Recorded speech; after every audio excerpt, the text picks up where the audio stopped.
नहीं जाता, बल्कि यहाँ से ही सीधा इस फ्रिज के नीचे से होता हुआ बाहर यानी कि फ़र्श पर दोस्तों आ जाता है। तो को किस तरह से दोस्तों ठंडा करता है दोस्तों, जितना भी ये पानी होता है कंप्रेसर की हीट से ये दोस्तों एवोपरेट होता है। जब ये एवोपरेट होता है तो हीट एक्सचेंज होती है, और जब हीट एक्सचेंज होती है तो इस तरह से हमारा कंप्रेसर ठंडा रहता है। अस्सलाम वालेकुम दोस्तों, फ्रिज के अंदर पानी भर जाता है और फ्रिज के बाहर जो ड्रेन सिस्टम लगा है वहाँ पर पानी नहीं जाता, तो ये पानी हम फ्रिज से बाहर कैसे निकालेंगे, इसका क्या सोल्यूशन है। दोस्तों आपने क्या देखना है कि फ्रिज की बैक साइड पर कंप्रेसर के ऊपर एक वाटर ट्रे लगी होती है, तो उसमें आपने देखना है कि पानी है या नहीं।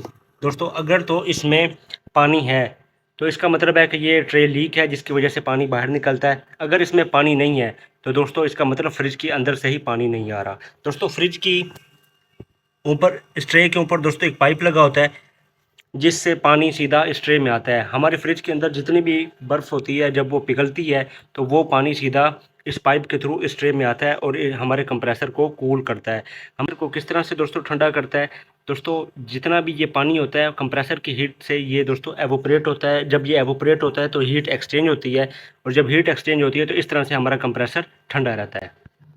अब दोस्तों आप ये सोचेंगे कि ये पानी आता कहाँ से है। दोस्तों यहाँ पर एक कूलिंग प्लेट दी जाती है, जिसकी वजह से हमारा ये पूरा पोर्शन कूलिंग करता है। इस कूलिंग प्लेट पर ये बर्फ़ जमती है, तो इस बर्फ़ की वजह से हमारा जितनी भी चीज़ें हैं वो ठंडी रहती हैं। दोस्तों होता है ये है कि हमारा जो थर्मोस्टेट होता है, इस पर जो हमने टेम्परेचर सेट किया होता है, तो इसके साथ एक सेंसर अटैच होता है। वो सेंसर इस कूलिंग प्लेट के साथ दोस्तों अटैच होता है। तो जैसे वो टेम्परेचर अचीव होता है तो ये हमारे कंप्रेसर को ट्रिप करवा देता है।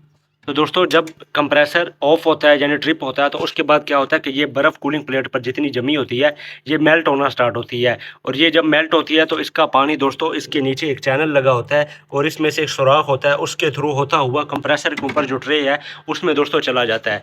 तो दोस्तों इस तरह से ये पानी बर्फ़ का यानी कि इस तरह से ये पानी सीधा उस कूलिंग कंप्रेसर के ऊपर जो ट्रे लगे होते हैं उसमें दोस्तों जाता है।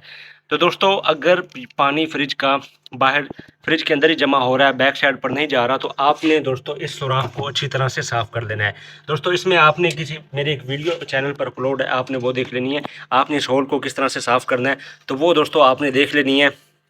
आपने सिंपल इसमें कोई चीज़ मारकर इसको साफ़ करना है। बाजू का जहाँ पे ब्लॉकेज आ जाती है दोस्तों, जिसकी वजह से फ्रिज का जो पानी है वो यहाँ से बाहर नहीं जाता, बल्कि यहाँ से ही सीधा इस फ्रिज के नीचे से होता हुआ बाहर यानी कि फ़र्श पर दोस्तों आ जाता है। तो दोस्तों आपने सिंपल इसको साफ़ कर लेना है।